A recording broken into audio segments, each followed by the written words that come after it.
Ngayon pong araw na ang simula po ng programang Catch-up Fridays ng Department of Education.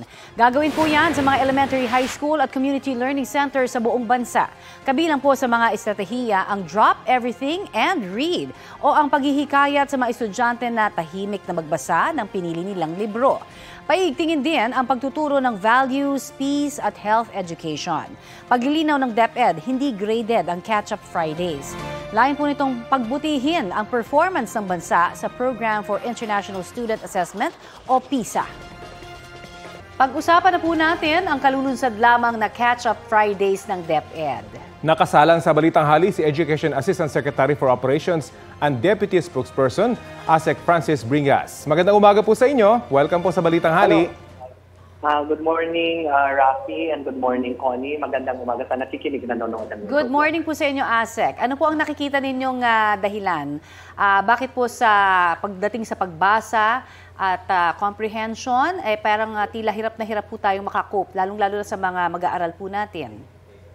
Well, nakikita natin siguro dito sa ating yung reading, yung difficulties natin sa reading kasi nag-uumpisa yan na makita natin sa early grades natin, sa grades 1, 2, and 3, no? So kaya nga yung ating matatag curriculum, nagpo-focus tayo sa mga foundation skills on reading at ito nga ang Catch-up Friday, ito yung support of this curriculum para mabigyan natin ng opportunity yung lahat ng ating mga learners to start loving reading once again at mabigyan sila ng reading interventions and enhancements. I see. Okay, pero ano ho ang magiging sukatan na gagamitin po ng DepEd para malaman yung improvement naman sa reading proficiency ng mga mag-aaral o yung sinasabi kung effective nga ho ba itong gagawin nating Catch-up Fridays?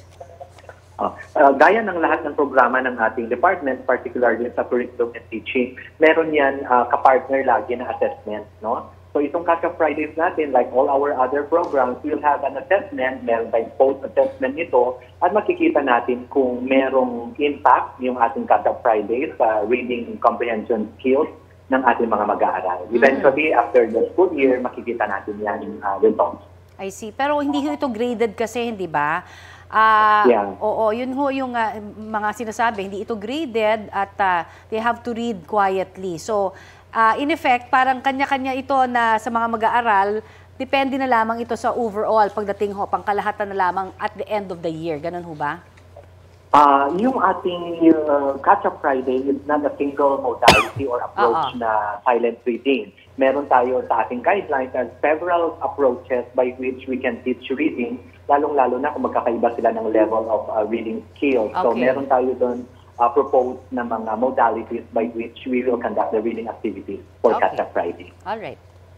Hindi naman po kaya maubusan ng oras para sa ibang subject kung once a week itong Catch-up Friday. So hanggang kailan po ba ito? Meron po ba itong deadline? Itong ating Catch-up Friday will be all Fridays of the school year, no? Actually, itong araw na ito is only dedicated for reading as well as values and good manners and right conduct. So yung ating mga masasagutan na subject areas, yan yung i-adjust na lang yung budget of work natin for the first 4 days of the week. Hindi ba nagtataka ang DepEd at kung pinag-aaralan ba ito na kung kailan marami tayong gadget, maraming pwedeng basahin yung mga bata, doon pa nagkakaroon ng problema sa comprehension at reading?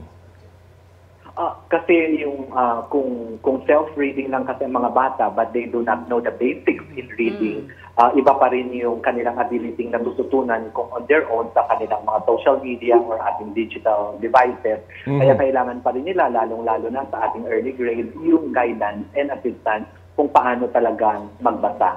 So basic po talaga ang problema. At natutugunan na po ba ito? Yes, yung ating revised K-10 curriculum will be focusing on these foundation skills. Meron na tayong national reading program that is also incorporated in the new curriculum. At bakit hindi ito gagradean? Gayong mahaba-haba din ang ginugugol na oras dito ng mga mag-aaral? Well, hindi natin gusto na yung mga bata ay magbasa dahil may grade. What we want to instill in them is the love for reading at maintindihan nila yung value, intrinsic value of what reading is all about. Okay, maraming salamat po ASEC Francis Bringas ng DepEd. Thank you, Rafi. Thank you, Connie.